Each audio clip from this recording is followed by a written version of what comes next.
Hey guys, what is up? Tominator here. So in this one, we're going to be taking a look again at the 2018 New York Pro. I've already done a video on the prejudging, so in case you're interested, you can go check that out if you haven't already. But here I'm going to be focusing on the finals. So this is a rematch, another showdown between the top two. That is Juan Morel there on the left and Nathan DeAsha on the right. In case you haven't heard by now, DeAsha ended up winning this contest, and I think rightfully so. I think that he deserved it. What's a little interesting, though, is the manner in which he won. That I'm very confused at. I don't really understand it because from where I'm sitting, from all the footage I've seen like this and the pictures and everything, I'd say that DeAsha actually improved here in the finals as opposed to the prejudging. I think that he sharpened up, he tightened up, he lost a little bit of water, and I think that he really kind of pulled ahead and put the nail in the coffin, so to speak, here in the finals. As opposed to prejudging, whereas the judges seem to see it the other way around because, believe it or not, they actually gave the nod here to Juan Morel in the finals. They had him with a score of 7 and DeAsha with a score of 8. So DeAsha only won this show because he was ahead of him in the prejudging. And I don't necessarily agree with that because I think that DeAsha looks not only better here, but I think he's presenting himself better here than he was in the prejudging. He corrected a lot of his mistakes with the posing that I was criticizing him about. And I'll point some of them out to you as we go along here. As you can tell, this footage is very zoomed in. It's cropped basically above the knee, so we don't really get a full body look. We don't get to see the lower body that well. So that's why I'm not really dissecting this in as much detail as I usually would for you.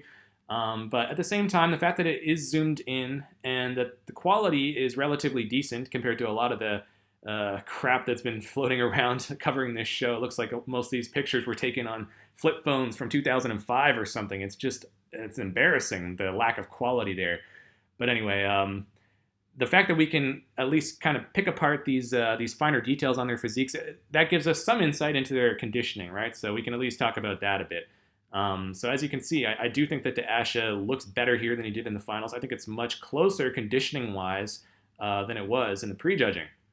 So, yeah, I don't really understand the judge's decision about giving, DeAsha such a sound, victory in the prejudging because he had a score of 6. Juan Morel had a score of 9 there, meaning that only one of the counted judges' votes went towards Juan. And I thought it would be much closer than that after prejudging.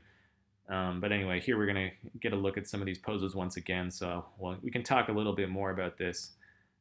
They're going to do the most muscular again, and yeah, DeAsha, I would give it to him just because the guns, man. I mean, Juan's very good through the chest and the delts. His waistline, I think, is tighter than DeAsha's. I've been praising DeAsha for coming in tighter, but I meant that more in the sense of he lost a little bit of water, but his midsection still tends to spill over through the obliques, which kind of ruins his lines. It's a little unfortunate. I hope that he doesn't try to play the mass game too much and completely blow out his stomach like some of these other guys in the open who make that mistake. I mean, you got a tight waistline, guy. Just keep it like that. So look at this here, how he's hitting the front double. If we go back a bit, he is tilting it there at the end, which is fine. But when he hits it off the start, he's doing it in the conventional fashion, which is what I said he should be doing. I think this looks much better than that weird funky tilt he was doing. He was like tipped over almost on a 45-degree angle. It looks so weird in the prejudging.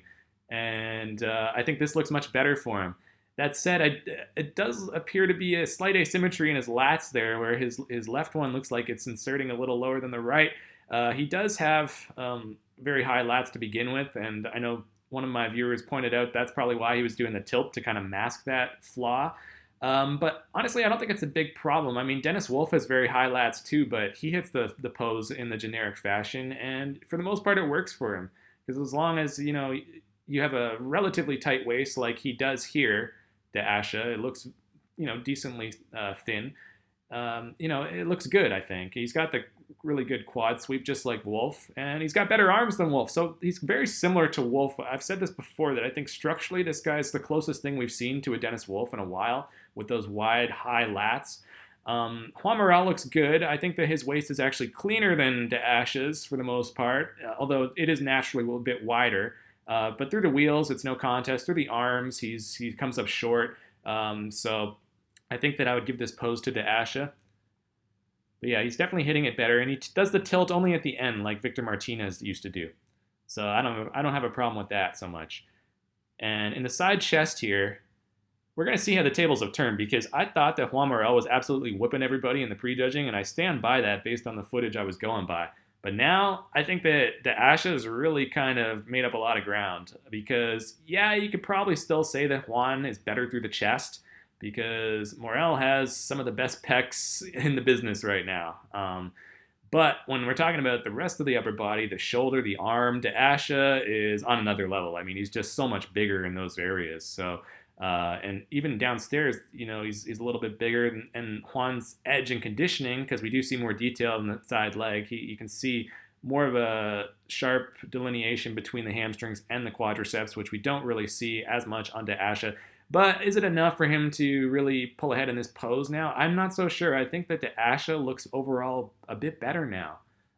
So it's crazy how that can work, man. Like, I don't think that much has really changed on his physique. It's purely down to camera angle and zoom and lighting, man. That's the only factors that would have really accounted for this drastic change. So that stuff makes such a huge difference, guys. It really does. I mean, I had Juan Morel absolutely running away with that pose and prejudging, and now I have him narrowly probably losing it. So that's just how much it can change your perspective, depending on where you're looking at this footage from. Anyway, in the back double, this is another pose that I think De Asha fares much better in now, because I was criticizing him in prejudging, saying he looked very awkward in this one. I noted the curvature of his spine, which was really distorting his symmetry. It was throwing off his whole back. He wasn't showcasing his width properly through the lats, and now it's much better. He's hitting it. He looks a lot more composed now, and we see more of a taper.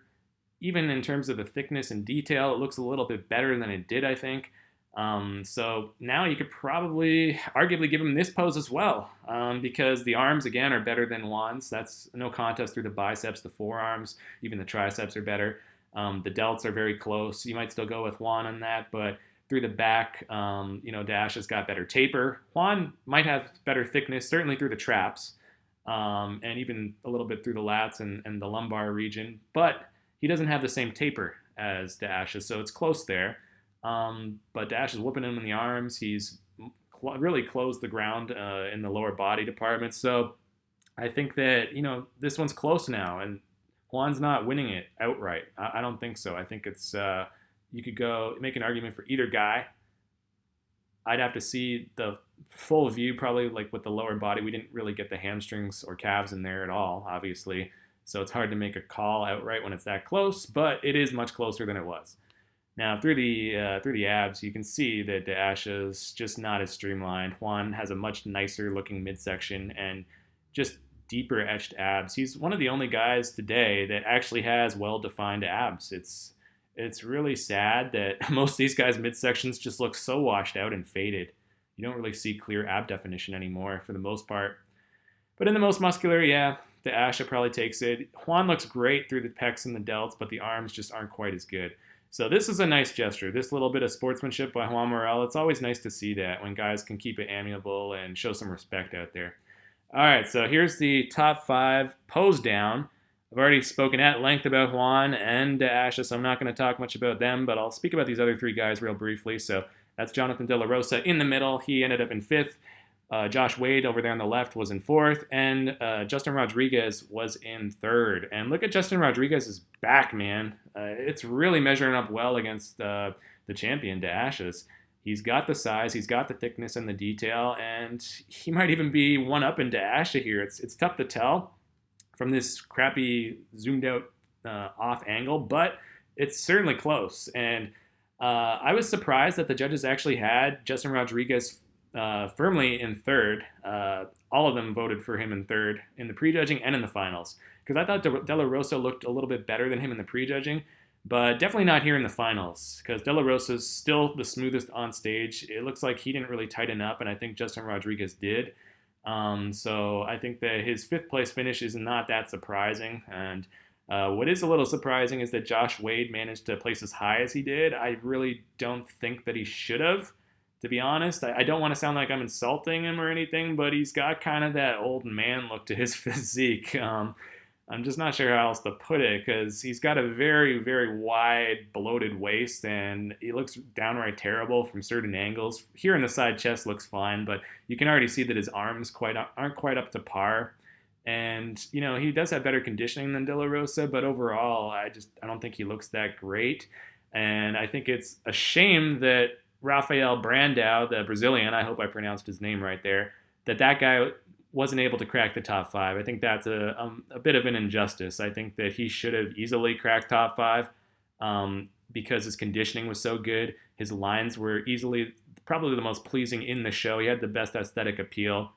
The only reason I can think of is that he simply didn't have the mass to hang with these big monsters out there. That's really his biggest shortcoming, is that he doesn't have as much muscle on his frame as most of these guys. He actually looks more like a classic physique competitor compared to most of these monsters. So that's pretty much the only reason I can think of, other than, obviously the political element, because it's the IFBB. It seems you always have to kind of pay your dues, so new guys have it a little bit tougher.